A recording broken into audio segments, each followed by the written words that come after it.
आदरणीय दर्शकबिन नमस्कार। गरिबका लागि न्याय कार्यक्रम लिएर म विकल गिरी सदा चाहिँ उपस्थित भइसकेको छु। दर्शकबिन आज मैले फरक विषयमा कुराहरू गर्नेछु र दर्शकबिन यहाँलाई जानकारी गराउँ, एक महिलाबाटै बलात्कृत भएको घटनालाई पनि मैले आज लिएको छु। दर्शकबिन यहाँलाई अचम्म लाग्न सक्छ, महिला कसरी महिलाबाट बलात्कृत हुन सक्छ भन्ने खालका कुराहरू आउन सक्छ। तर मैले यहाँहरूलाई यो फुटेजबाट यो कुरा जानकारी गराउन चाहे।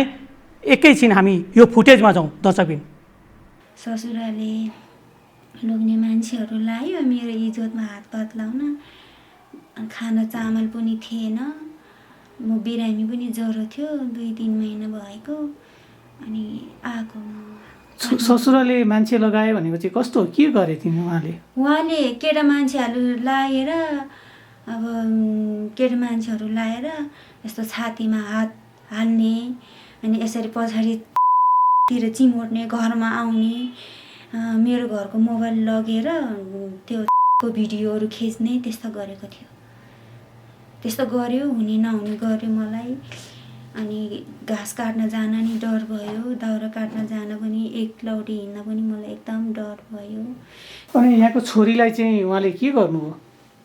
छोरीलाई त्यसले के गर्यो भने मेरो छोरीलाई सुरुवाल फुकालेर त्यसको पहिला पनि बच्चालाई रहेछ, बच्चाले भन्यो।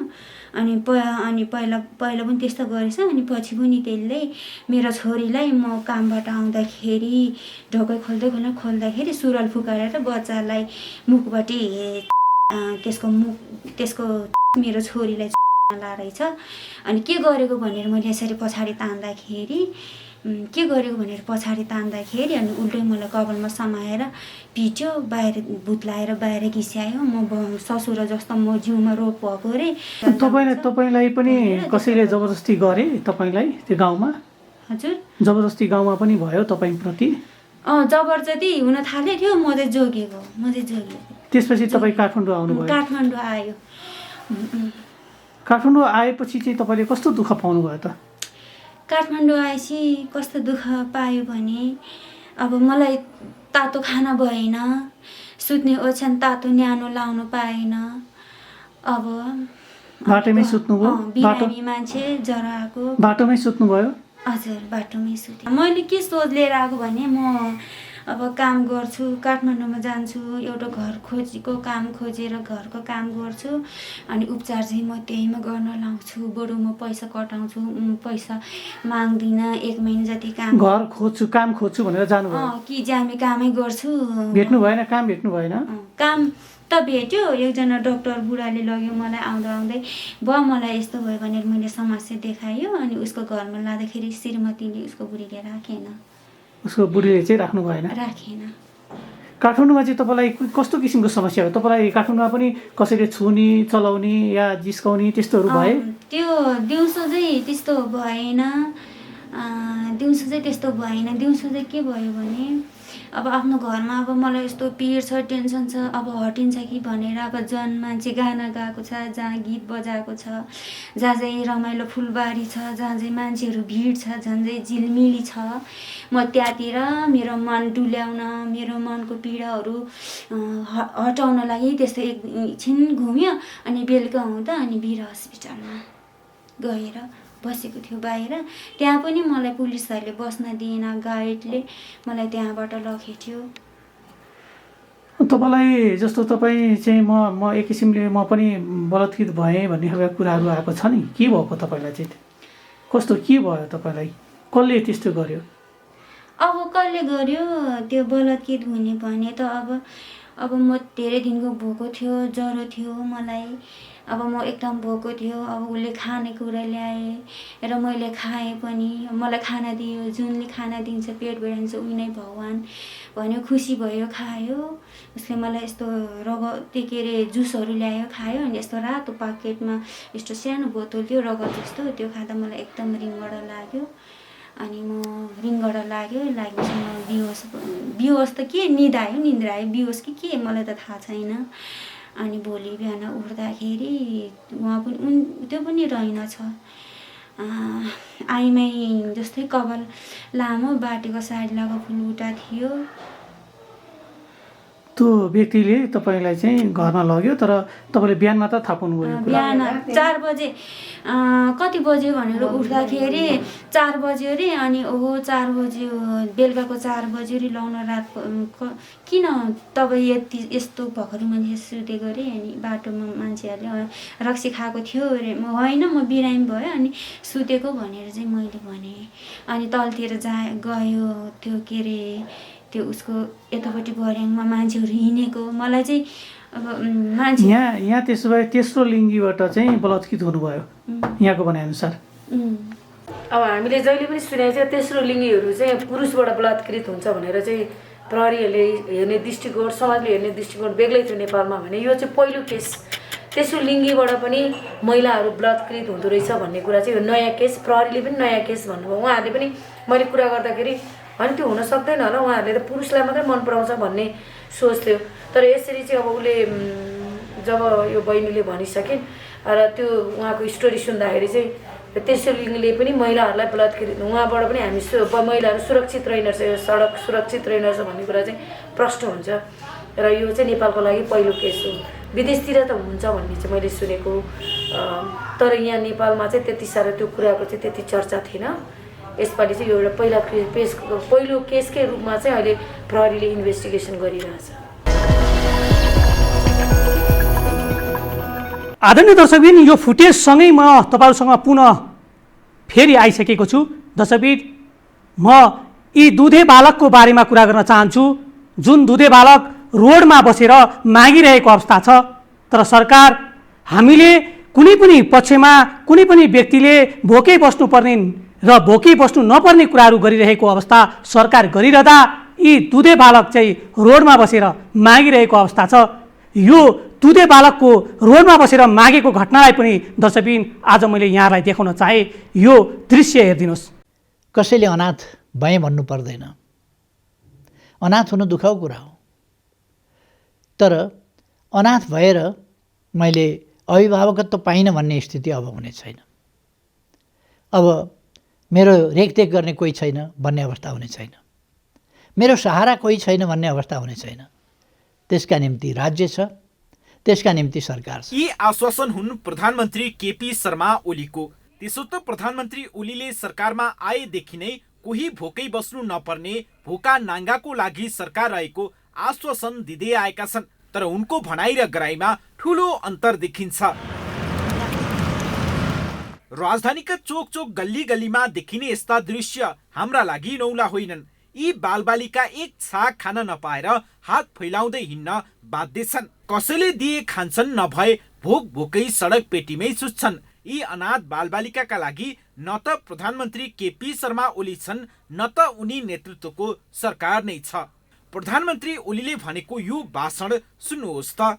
यो सरकार जनताको सरकार, सामाजिक न्याय र समानता सहितको समृद्धिको यात्रामा हिँडेको सरकार, सुशासन र विकासको अभियानमा लम्किरहेको सरकार, देश र जनताप्रति निष्ठा र प्रतिबद्धता भएको सरकार। यस सरकारले कसैलाई पनि एक्लो छोड्दैन।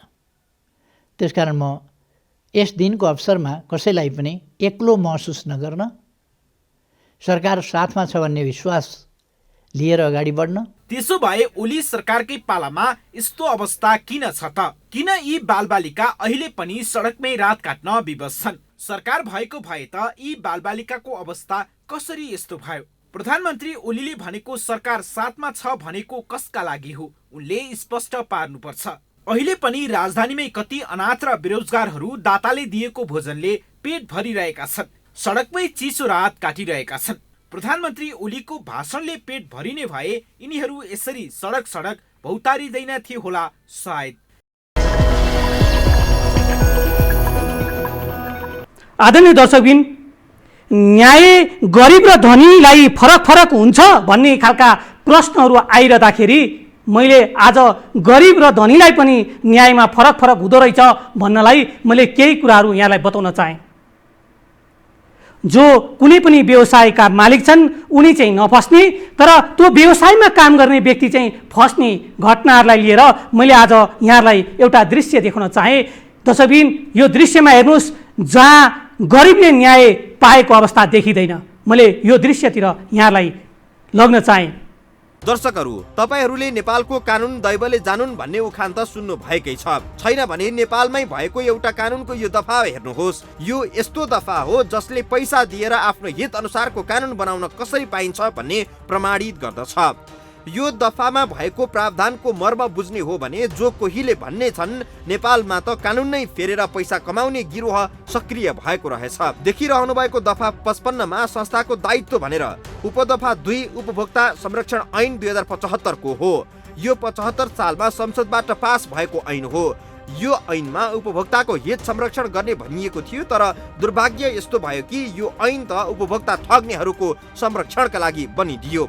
जुन यो 55 को दफा 55 राखेर नेपालका उपभोक्ता जसले हामीले नेपालका उपभोक्ताले स्वच्छ र गुणस्तरीय वस्तु प्रयोग गर्न नपाइरहेको अवस्था र सेवा पनि स्वच्छ र गुणस्तरीय वस्तु सेवा पनि उपभोग गर्न नपाइरहेको अवस्थामा चाहिँ यो कानुनले जसले बिहोर्नु पर्ने हो, जसले क्षति बिहोर्नु पर्ने हो, जसले कसुर बिहोर्नु पर्ने हो, जो जेल जानुपर्ने हो, जसले चाहिँ जो कैद हुनुपर्ने हो, त्यो व्यक्तिले चाहिँ अलिअलि तिरेर भोलि फेरि यस्ता काम गलत क्रियाकलाप नगर्लान् भन्न सकिँदैन। उपभोक्ता ठग्ने व्यापारी उद्योगीलाई सजायबाट जोगाउन तत्कालीन आपूर्ति मन्त्रीले कसैलाई थाहै नदिई ऐनमा यो दफा प्रवेश गराएका थिए।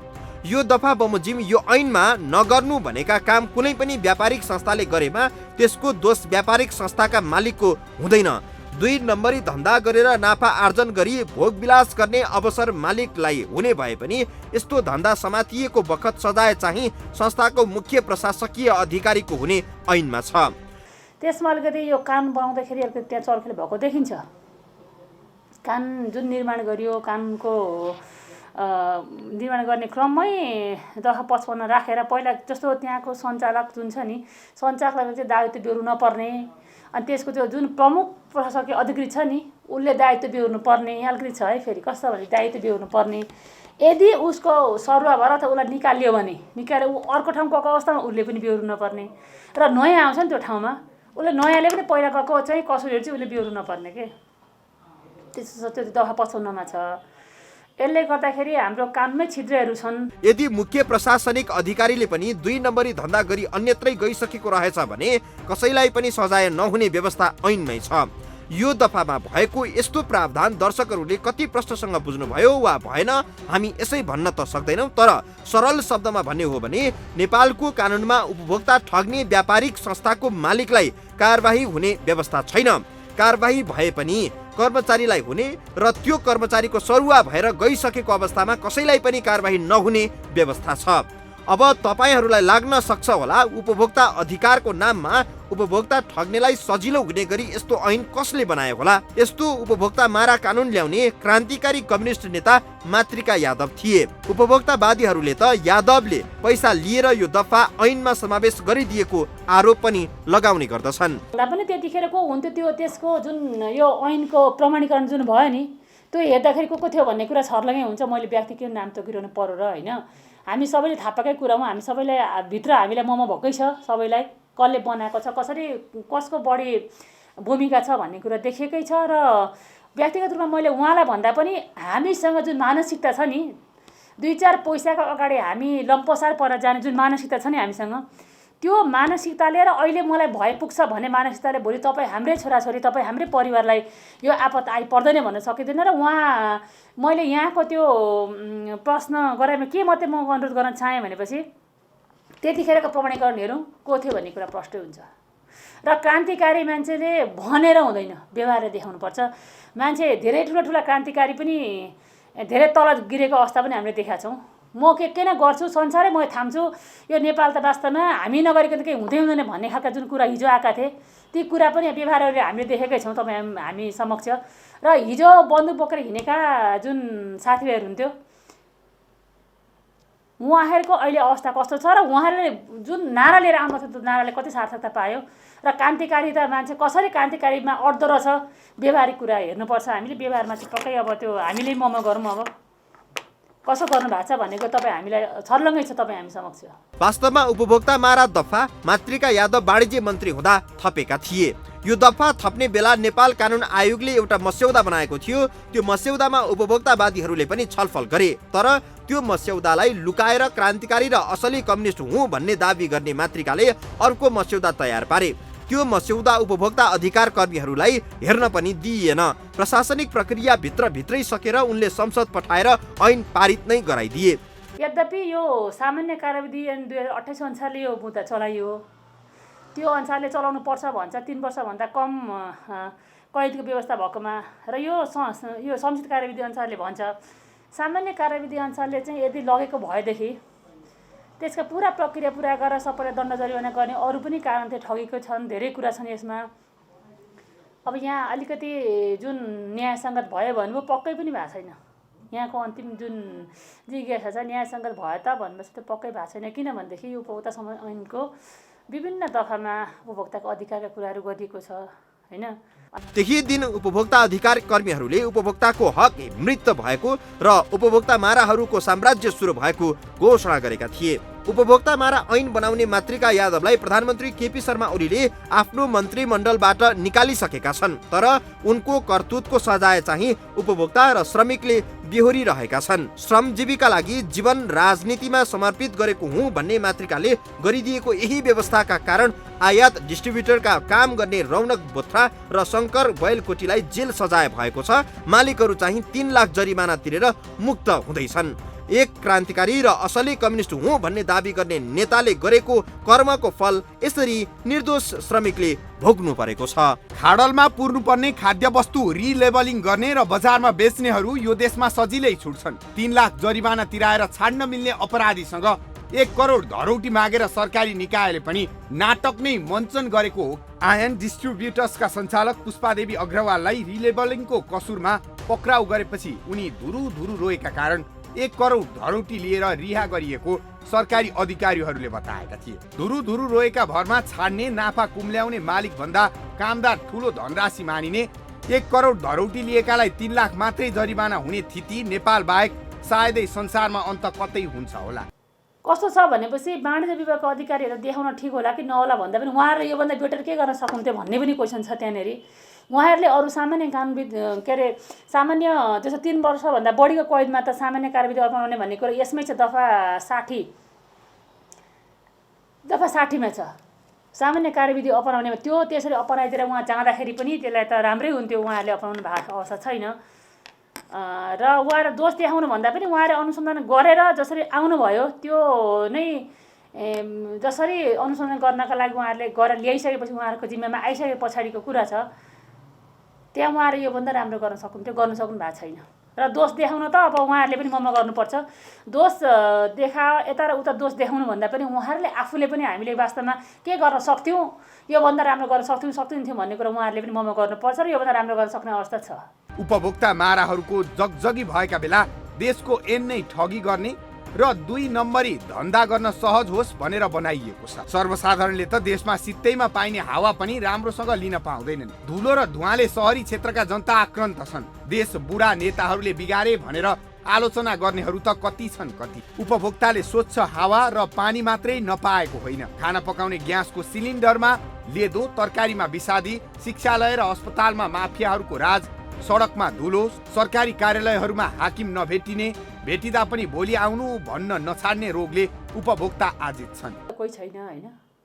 तर कस्तो भनेपछि हामीले यो ऐनको साथसाथै हामी अरू के चलाउन सक्थ्यौँ, अरू हतियार हामीसँग के छन् भन्ने कुरा पनि हामीले अलिकति छलफल गर्नु पर्थ्यो कि त्यो बेला संसद कार्यविधि ऐन अन्तर्गतले चलाएर हामीले सर्टसुट गरेर मुद्दालाई हामीले टुङ्गामा पुर्यायौँ। महानिर्देशकको आफ्नो अधिकार पनि छ, यो ऐन दफामा एउटा दफामा छ कतिसम्म गर्न सक्ने भन्ने कुरा उहाँहरूले आफैले गर्नुभयो। योभन्दा बढी हामी के गर्न सक्थ्यौँ भन्ने कुरा पनि बसेर छलफलै गर्नुपर्छ। योभन्दा हामी धेरै गर्न सक्ने अवस्था थियो र उहाँहरूले के गरौँ भनेर हामीसँग छलफल पनि गर्दाखेरि पनि यसो गरौँ भन्ने हुन्थ्यो र यतिसम्म गरौँ भन्ने कुरा पनि छलफलमा भएकै हो।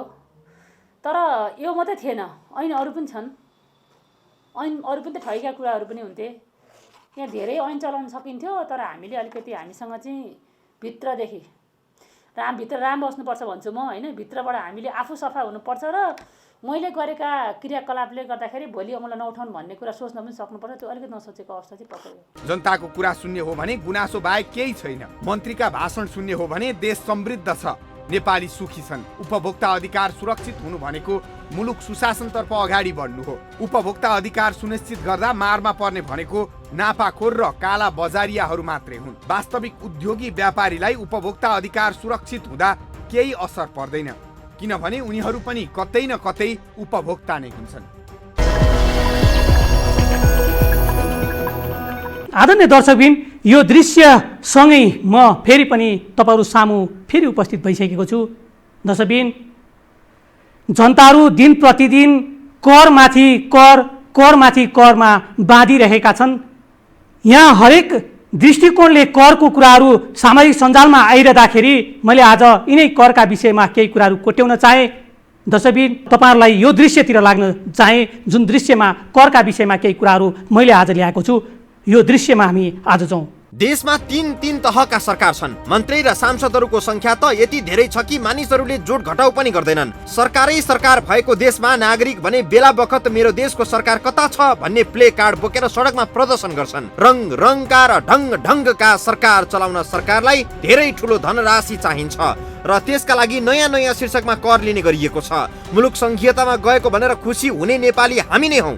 अहिले अनौठा शीर्षकमा कर र शुल्क तिर्नु पर्दा चाहिँ संघीयतामा खुसी हुनेहरू निराश छन् र त्यो करहरू धेरै अहिले 22 वटा खालका करहरू तिर्नुपर्छ जनताले।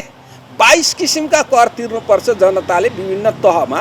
त्यसले जनताको मनोविज्ञानमा के असर पर्ला, जनताको समय कति त्यसमा खर्च गर्नु पर्ला, थप लागत जनताले कति तिर्नु पर्ला, त्यो सन्दर्भमा अध्ययन यो केन्द्रीय सरकारको अगुवाईमा 3टा तहका सरकारले र तीसँग सम्बन्धित निकायहरूले यसको अध्ययन गरेर त्यसमा भएका जटिलताहरू न्यूनीकरण गर्ने र धेरै करहरूलाई अझ सरल गरेर कम करको संख्या घटाउनु पर्ने अवस्था पनि छ।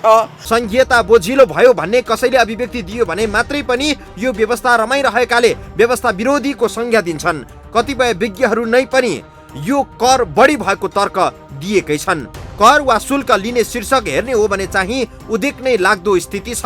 मुलुकभर गाउँपालिकाहरू गठन हुँदा गाउँमा सिंहदरबार पुग्दैछ भन्ने गरिएको थियो। गाउँमा सिंहदरबार त पुग्यो, तर सिंहदरबार चलाउने खर्च जनताले नै धानी दिनु पर्दा जनता आहत नै छन्। मौरीले मह बनाउँछ र मौरीलाई नै दुःख दिएर मौरीलाई मारेर मह काट्यो भने के हुन्छ? भोलि त फेरि मह हुँदैन। यो करको विषय पनि जनतालाई खुसी पारेर जनताबाट को क्षमता अनुसार कर असुली गर्नु पर्दछ। त्यो दृष्टिकोणबाट हेर्दाखेरि कर यो जनताको हात माथि नै हो, सरकारलाई दिएको हो नि यो त। त्यसकारणले दिनेको हात माथि हुँदा दिने चाहिँ सहज अनुभूति गर्नु पर्थ्यो, तर लिनेले चाहिँ सहज अनुभूति गरेको छ। यो व्यवस्था यो हाम्रो सरकारको व्यवस्थापनको कमजोरी, प्रणालीगत कमजोरी। त्यसकारणले सरकारले अब यसमा सुधार गर्नुपर्छ। कर र शुल्कका कुरा कतिसम्म अनौठा छन् भने नागरिकले आफू दलित हुँ भनेर पनि प्रमाणित गराउनुपर्छ र यसका लागि शुल्क पनि दिनुपर्छ। सुदूरपश्चिम प्रदेशमा एक व्यक्तिले आफू दलित प्रमाणित भए बापत 300 रुपैयाँ कर तिरेको यो रसिद हेरौँ त। अघि यहाँले मैले भने नि, तपाईँले जनताबाट लिँदाखेरि क्षमताको आधारमा लिनुपर्छ। क्षमता तिर्ने क्षमता छ कि छैन भनिसकेपछि तपाईँको कुनै ठाउँको काठमाडौँ नगरपालिकामा नि विभिन्न वर्गका मान्छे बस्छन्। कुनै उच्च धनी वर्ग बस्छन्, कुनै चाहिँ नि मध्यम वर्ग बस्छन्, कुनै निम्न वर्ग बस्छन्। भनेपछि त्यो क्षमता सबैको एकनाश हुँदैन। त्यस कारणले एकनाशको हुनु हुँदैन। एक दोस्रो कुरा, अहिले चाहिँ महामारीको बेला, अप्ठ्यारो परिस्थितिको बेलामा सरकार यो लिने विषयमा अलि उदार बन्नुपर्दछ। तिनटै तहका सरकारहरू, किनभने यो महामारीको विषय हो, यो हामीले ल्याएको विषय होइन। यो कसलाई पर्छ के पर्छ थाहा छैन। त्यस कारणले गर्दा यो बेलामा चाहिँ सरकारले फजुल खर्च घटाएर तपाईँले लिने कुरामा कम गर्न सक्यो भने के देखिन्छ भने न्यायिक हुन्छ के। राज्यले आफ्ना नागरिकलाई विभिन्न समूह वर्गमा विभाजन गरेको छ। यस्तो वर्ग पिच्छेका मानिसले आफ्नो वर्गको प्रमाण देऊ भनेर राज्यसँग माग गर्दा राज्यले भन्छ पहिले शुल्क बुझाऊ अनि तिमीलाई तिम्रो वर्गको प्रमाणपत्र दिन्छौँ। म दलित हुँ भन्न राज्यलाई कर बुझाउनु पर्छ। म जिउँदै छु भन्न पनि राज्यलाई कर बुझाउनु पर्छ। काठमाडौँ महानगरपालिकाले नै म जिउँदो छु भनेर सिफारिस लिन जाने मान्छेसँग पनि जिउँदो हो भनेर सिफारिस गर्न 500 रुपैयाँ शुल्क लिन्छ। आफ्ना नागरिकलाई रोग लाग्दा सरकारले निशुल्क उपचार गर्दिन त भनेकै छ, रोग लागेको हो भन्न मात्रै पनि राज्यले शुल्क लिन्छ। कोरोना संक्रमण भएपछि संक्रमण भएको वडा कार्यालयहरूले प्रमाणित गर्दै आएका छन्। अहिले पनि कतिपय स्थानीय सरकारहरूले कोरोना संक्रमण भएको प्रमाणित गर्न शुल्क लिँदै आएका छन्, केहीले निशुल्क गरिरहेका छन्। यो देखिएको रसिदमा अंकित 210 रुपैयाँ एक नागरिकले कोरोना संक्रमण भएको सिफारिसका लागि तारकेश्वर नगरपालिकालाई तिरेका हुन्। बिरामी हुँदा उपचार गर्नु नपर्ने तर त्यही बिरामी निको भएर सिफारिस लिन आउँदा पहिले शुल्क तिर्नु भन्न सुहाउने विषय होइन, तर भइरहेको छ यस्तै। यो बेला महामारीको बेला हामी यहाँनेरि मितव्ययी काम गर्छौँ, यहाँनेरि साधनको हिनामिना हुन दिँदैनौँ, उपभोक्ता समितिमा भएको हिनामिना यहाँ रोक्छौँ, अन्य ढङ्गका सुविधाहरू यहाँ रोक्छौँ र त्यो योजनामा लगेको पैसालाई हिजो 100 रुपियाँमा भएको कामलाई अहिले म 80 रुपियाँमा गराउँछु भन्यो भने त 20 रुपियाँ आयो कि आएन? त्यही तपाईँले त्यहाँ कर बढाउनु त परेन। त्यस कारणले यो दुईटा, एउटा खर्च गर्नेमा मितव्ययिता, लिने कुरामा न्यायिकता, दुईटाको सन्तुलन काम गऱ्यो भने तपाईँ हामीले सरकारलाई गालीराख गर्नुपर्ने, सरकार गुनासो गर्नुपर्ने अवस्था रहँदैन। मानिसहरू बिरामी हुँदाको बखतलाई कमाउने अवसरको रूपमा लिने मेडिकल व्यापारी त देशमा कति छन् कति, तर राज्यले त यो बेला पाठ सिकेर कसरी स्वास्थ्य सस्तो र सर्वसुलभ बनाउने भन्नेतर्फ लाग्नुपर्ने हो। स्वास्थ्यमा हुने अप्रत्याशित व्यवहारबाट जनतालाई जोगाउन बिमाको कार्यक्रम सञ्चालन गर्ने हो कि निशुल्क उपचारको व्यवस्था मिलाउने हो, त्यसबारे सरकारको ध्यान जानुपर्ने थियो। तर यो बेला सरकारको ध्यान आफ्नै पार्टीको विवाद कसरी मिलाउने भन्नेमा केन्द्रित देखिन्छ। दर्शकबिन, आज यहाँलाई मैले फरक फरक कुराहरू देखाएँ र फरक फरक विषयमा यहाँहरूसँग केही कुराहरू बुझाउन खोजेँ। गरिबका लागि न्याय कार्यक्रममा यहाँले कुनै पनि कानुनी समस्या भएमा हामीलाई फोन गर्न सक्नुहुनेछ। हाम्रो स्क्रिनमा फोन नम्बर दिएको छ, त्यो फोन नम्बरमा यहाँले फोन गर्न सक्नुहुनेछ। दर्शकबिन, यहाँहरू आर्थिक कारणले नै न्यायबाट वञ्चित हुनुहुन्छ भने पनि यो कार्यक्रममा यहाँले फोन गरेर हामीलाई यहाँको समस्या पोख्न सक्नुहुनेछ। यदि यहाँहरूले आफ्नो नाम उल्लेख नगरिकन र आफ्ना घटनाहरूलाई चाहिँ व्यक्तिगत रूपमा केही कुराहरू बताउन चाहनुहुन्छ भने पनि हामीलाई स्क्रिनमा दिएको फोन नम्बरमा यहाँले फोन गरेर आफ्नो प्रतिक्रियाहरू दिन सक्नुहुनेछ। कानुन सम्बन्धी कुनै पनि समस्याहरू यहाँहरूसँग छ भने हामीसँग सहकार्य गर्न सक्नुहुनेछ भन्दै यहाँहरूलाई आज यो कार्यक्रम कस्तो लाग्यो प्रतिक्रिया दिनुहोला। हामी सामाजिक सञ्जालमा पनि छौँ, हामी फेसबुकमा पनि छौँ, हामीलाई युट्युबमा गएर पनि यहाँले कमेन्ट गरिदिनु होला। यो टेलिभिजन हेर्दै गर्नुहोला। हाम्रो सम्पूर्ण टिमलाई बिदा दिनुहोला। नमस्कार।